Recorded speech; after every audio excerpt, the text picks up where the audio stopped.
세월호 변호사로 알려진 박주민 변호사가 20대 국회의원 선거에서 당선됐습니다. 박주민 당선자는 시기적으로 가장 급한 법안은 세월호 특별법 개정안이라며 20대 국회가 출범하면 가장 먼저 개정안을 제출하겠다고 밝혔습니다. 박주민 당선자를 유영혁 기자가 만났습니다.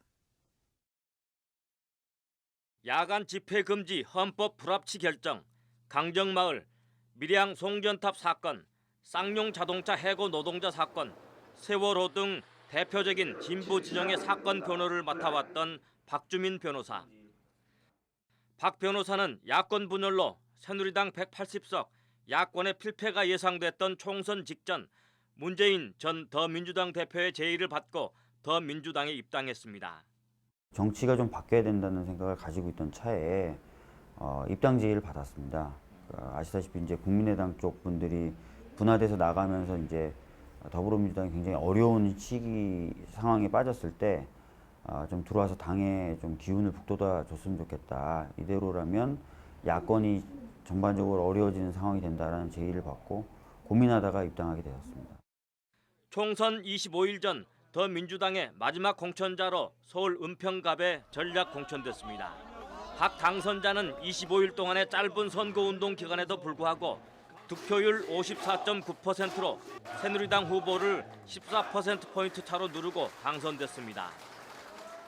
이처럼 짧은 기간에 당선될 수 있었던 것은 서민들을 위해 살아왔다는 변호사로서의 이력에다 세월호 가족들을 비롯해 전국 각지에서 몰려온 자원봉사자들의 도움이 컸습니다. 세월호 문제에 관심을 많이 갖고 계신 분들이 자원봉사를 해주시러 굉장히 많이 오셨어요, 전국적으로. 그리고 그분 중에는 생업을 좀 접고 휴가를 내고 이렇게 오신 분들이 굉장히 많았고요.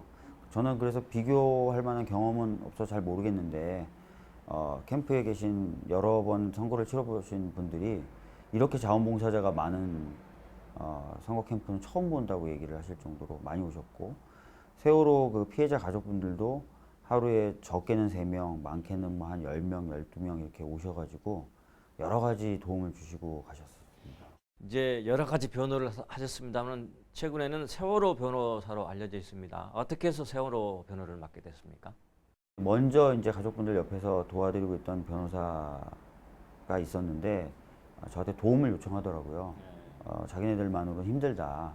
좀 경험 있고 또 도움을 줄 수 있는 변호사가 좀 같이 더 결합을 했으면 좋겠다라고 하면서 저한테 도움을 요청했고, 처음에는 실제로 제가 어떤 도움이 될까가 좀 자신이 없어서 망설였는데 하여튼 거듭 요청을 받고 가족분들 옆에 있게 됐습니다.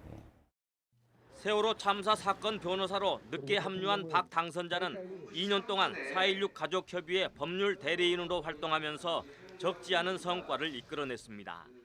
진도 VTS가 했었던 여러 자료들을 증거 보존을 통해서 다 받아냈죠. 그다음에 해경이 구조 당시에 촬영했던 동영상들도 또 증거 보존해서 다 받아냈습니다. 그리고 세월호 선체에서 발견해서 건져 올렸던 영상 저장 장치도 증거 보존을 통해서 저희가 다 받아냈고, 또 국정원 지적사항이란 문건이 담긴 노트북도 저희가 증거 보존 통해서 그 파일이나 이런 자료를 다 받아냈죠. 그리고 제주 VTS 쪽도 증거 보존 통해서 받아냈었고.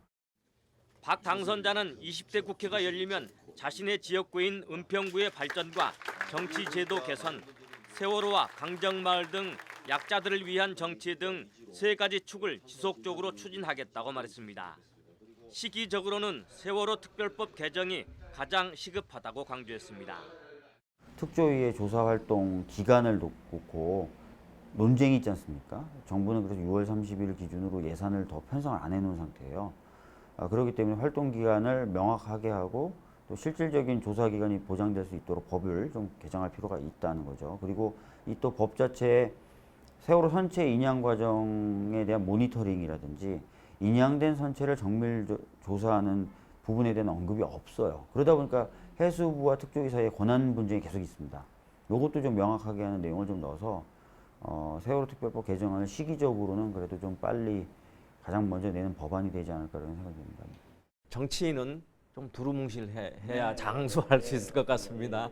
세월호 또 강정마을 뭐 쌍용 자동차 이런 변호 경력이 정치할 때는 조금 부담이 되지 않을까라고 생각이 드는데 앞으로 의정 활동 어떻게 하실 생각이십니까?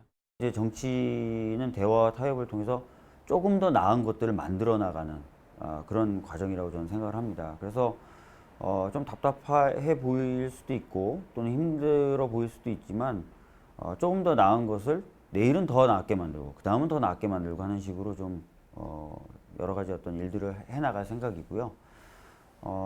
그렇지만 이런 그 과정이 지향하는 목표나 가치는 전 달라지면 안 된다고 생각합니다.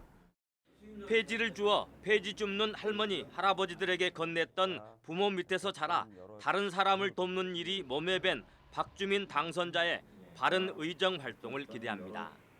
CBS 뉴스 유영혁입니다.